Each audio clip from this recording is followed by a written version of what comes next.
Hello students, पीके medical channel में मैं पंकज विश्वकर्मा आप लोगों का बहुत बहुत स्वागत करता हूं। स्टूडेंट्स, काफ़ी लंबे समय बाद हम मिले हैं एक बार पुनः आपके अपने यूट्यूब चैनल पीके मेडिकल में। कक्षा 12 का एक छोटा सा इम्पोर्टेंट टॉपिक है जिसको लेकर के काफ़ी जो है दिक्कतों में रहते हैं छात्र स्टूडेंट। तो उस टॉपिक को मैं आज अपने छोटे से वीडियो के माध्यम से क्लियर करने वाला हूँ। और ये जो टॉपिक है ये तकरीबन 2 नंबर में जो है बोर्ड एग्जाम में पूछा जाता है और काफ़ी जो है स्टूडेंट्स में ये जो है कन्फ्यूजन का विषय बना हुआ है। तो मैं सोच रहा हूँ एक बार इसको क्लियर कर देता हूँ क्या मैटर है। तो हमारा जो टॉपिक बना हुआ है पुनरावृत्त डीएनए, जिसे हम लोग रिपीटिंग डीएनए कहते हैं, और अनुषंगी डीएनए जिसे हम लोग सैटेलाइट डीएनए भी कहते हैं। तो एक बार इसको हम देख लेते हैं कि डिफरेंस पूछा जाता है, 2 नंबर का आता है यूपी बोर्ड के एग्जाम में ये टॉपिक। आइए देखते हैं। तो पुनरावृत्त डीएनए जिसे हम लोग रिपीटेड डीएनए कहते हैं या रिपीटिव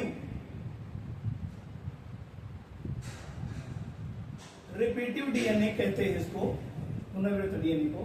और अनुषंगी डीएनए को हम लोग सैटेलाइट डीएनए कहते हैं, सैटेलाइट डीएनए के नाम से इसको जानते हैं। तो दोनों में डिफरेंस क्या है, छोटा सा टॉपिक है, क्लियर करते हैं। तो पहली बात याद रखिएगा, जो रिपीटेड डीएनए होता है ये पूरी तरीके से फैला हुआ एक बड़ा सा डीएनए होता है।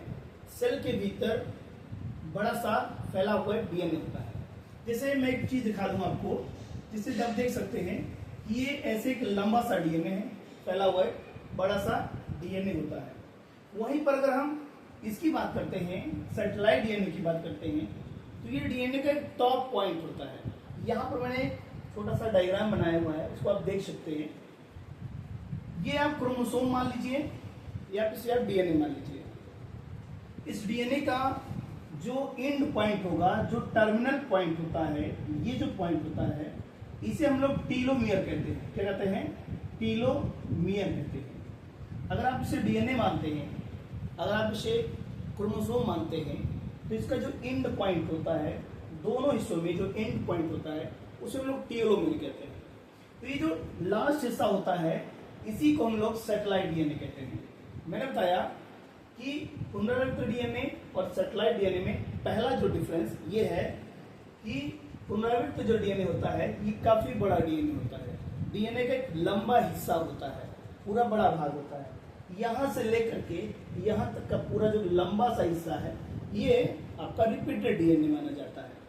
और जो सैटेलाइट डीएनए होता है ये डीएनए का टॉप एरिया होता है, एंड पॉइंट होता है, शिखर भाग होता है, जैसे मैंने यहाँ पर लिखा हुआ है। चलिए, तो ये आपका पहला टॉपिक है, ये क्लियर हुआ। दूसरा ये है कि इसमें जो कोड होते हैं या जो अनुक्रम होते हैं वो रिपीट होते हैं, बार बार रिपीट होते हैं, इसलिए इसको हम रिपीटेड डीएनए कहते हैं। क्या है ये कोड, क्या है अनुक्रम, वो देखते हैं। ये है एक लंबा सा डीएनए यानी कि रिपीटेड डीएनए। मैंने बताया कि जो रिपीटेड डीएनए होता है वो लंबा डीएनए होता है, डीएनए का एक बड़ा भाग होता है। अच्छा, इस डीएनए के ऊपर यहाँ पर हम जगह जगह पर कोड दिखाएंगे। क्या दिखाएंगे? कोड, बेस दिखाते हैं। जैसे मैंने यहाँ पर लिखा है A T A T A T. अब आप देख रहे हैं यहाँ पर ए टी कई बार रिपीट हो रहा है, इसलिए इसको डीएनए के इस भाग को हम रिपीटेड डीएनए कहेंगे। बात क्लियर हो गई होगी मेरे ख्याल से। मैंने क्या बताया कि रिपीटेड डीएनए इसीलिए कहते हैं इसको क्योंकि इस डीएनए पर जो बेस होते हैं, नाइट्रोजन बेस जो होते हैं, वो बार बार रिपीट होते हैं, इसलिए इसको रिपीटेड डीएनए कहा जाता है। यानी ए टी ऐसे से कई बार आता है, इसलिए इसको हम रिपीटेड डीएनए कहते हैं। लेकिन अगर हम सैटेलाइट डीएनए में बात करते हैं, अनुषंगी डीएनए में बात करते हैं, तो इसमें ऐसा कोई भी अनुक्रम रिपीट नहीं होता है। यानी लास्ट वाला जो हिस्सा होता है, डीएनए का अंतिम जो भाग होता है, उसी को हम कहते हैं सैटेलाइट डीएनए, सबसे छोटा भाग होता है ये। और ऐसे भाग में जैसे इसमें क्रम रिपीट होते हैं, ऐसे सैटेलाइट डीएनए में कोई भी जो क्रम है वो रिपीट नहीं होता है, यानी 80 80 80 ऐसा कोई भी सीक्वेंस इसमें नहीं होता है। चलिए, मेरे ख्याल से बात क्लियर हो गई होगी। ये दूसरी बात थी, ये आप क्लियर कर चुके हैं। चलिए, तीसरी बात यह है कि इसमें अनुक्रम जो है रैंडम भी हो सकते हैं और नहीं भी हो सकते हैं। अब इसका क्या मतलब है वो भी जान लीजिए। देखिएगा, सीधी सी बात है, अगर हमने एक लंबा सा डीएनए बनाया है तो इस पर मैंने क्या लिखा है, A T A T A T, ये तो रिपीट हो रहा है, रिपीट हो रहा है। अब गैप जो होगा बीच में हो सकता है ये 80 80 का सीक्वेंस रिपीट ना हो, ठीक, हो भी सकता है, नहीं भी हो सकता है। कुछ देर बाद, कुछ दूर बाद हो सकता है ये sequence A T A T A T ये फिर से आए, जरूरी नहीं है, लेकिन हो भी सकता है और नहीं भी हो सकता है। यानी कि मैंने कहा कि डीएनए के ऊपर जो ये कोड है, ये जो अनुक्रम है समाचारों का, ये 80 80 80 एक बार भी आ सकता है या दोबारा भी आ सकता है, नहीं भी आ सकता है, लगातार भी हो सकता है, अथवा बीच में कोई दूसरे भी कोड हो सकते हैं, जैसे यहाँ पर सी ए जी सी जी कुछ भी हो सकता है। तो रिपीटेड वर्ड रैंडम भी हो सकते हैं, यानी कभी कभी भी हो सकते हैं, कहीं कहीं भी हो सकते हैं, और लगातार भी हो सकते हैं रिपीटेड डीएनए पर, लेकिन ऐसा इसमें कोई सीक्वेंस नहीं होता है।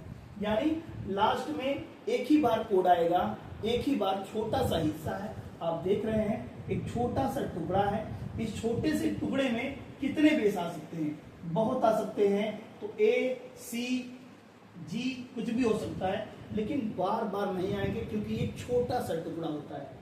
सैटेलाइट डीएनए मैंने बताया, डीएनए का अंतिम भाग छोटा सा भाग होता है। जब छोटा सा ही भाग है तो रिपीट कहां से होंगे बार बार डीएनए के सीक्वेंस। ओके, बात क्लियर हो गई होगी, बहुत अच्छी।